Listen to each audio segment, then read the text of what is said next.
Akkam jirtu nagaa keessanii annagaa kootii waaqayyo fagalatu har'a viidiyoo haaraatiin hin deebi'ee dhufeera.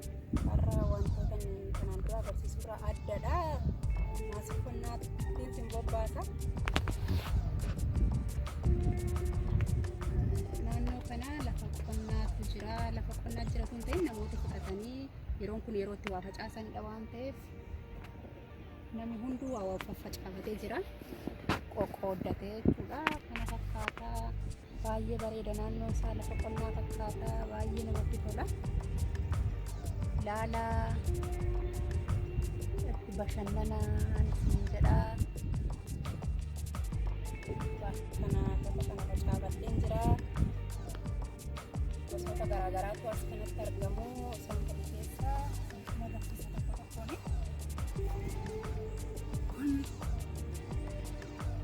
Raadishiidha. Hundee isaatu nyaatama. Afaan Oromootiin maal akka ta'e hin beeku. Bifti isaa keessi kun yeroo akkas ilaalan raafuu fakkaata. Isheen isinitti agarsiisa. Ji'a dhaga'eera kan faca'e ji'a tokko gidduutti hin facaafame jijjiirama agarsiisee jira. Kana fakkaatee jira. Ji'a tokko gidduutti ta'ee jira.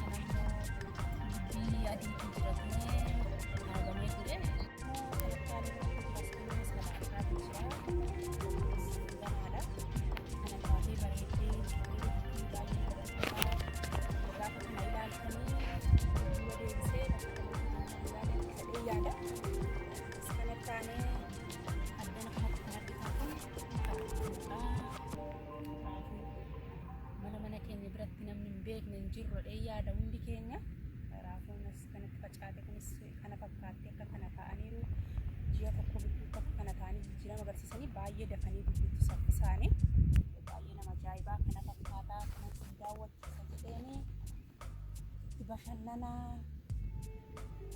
gara bakka deebi'aatii bakka dhaloota keessanii yaadadhaa akka namni yaadatus nama taasisanii karakteetiin yeroo kana ilaalu.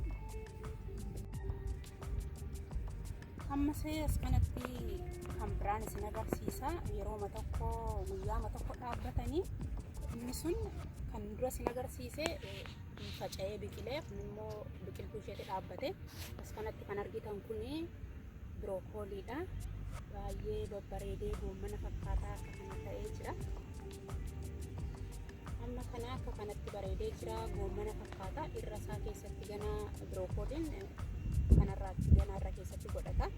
Akka baaburri godhateen booda godhata. Kanatti fakkaata jechuun ani yeroo inni biqiltuu isaa argeen beeku garuu kana fakkaata gana irra keessatti godhata birookoolii amma raafuma fakkaatee jira. Ammas itti fufee kan jirtu kuni salaaxaadha. Kunillee baay'ee namatti tolti baay'ee babbareedee jirti. Gaggaa jiru nyaataafi baay'ee bareedee jira. As isaanii raafuu jira. Raafuun kun ga'eera. Cabsanii nyaachuuf illee ga'eera amma. Akka kanatti bareedee baay'ee namatti tola. Ijaarullee ija namaatti baay'ee tola baay'ee bareeda. As kana kan jirtu kuni haaraadha. Kan dhaabbatee jiru kunis daddaraaruu fichaarti.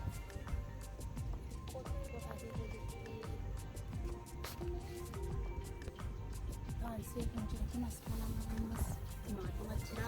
Timaatimni kunis daddaraaruu jalqabeera.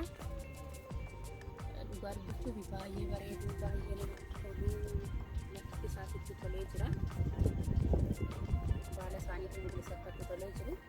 Kana fakkaataa kana ilaalaa kana isin agarsiisuu barbaadeeni. Yoo isinitti tolee jiraate like, comment, subscribe taane asumaan dhaabbachuudhaan maatii warri maatii koo taatan immoo hedduun isin galateeffadhaa yaada keessanii fi tumsanaaf gootan hundaa fi galatoomaan isiniin jedha. Baay'ee waan na jajjabeessitanii fi ammallee jajjabeessi keessan na biraan fi na jajjabeessuun keessaniin jedha. Galatoomaa.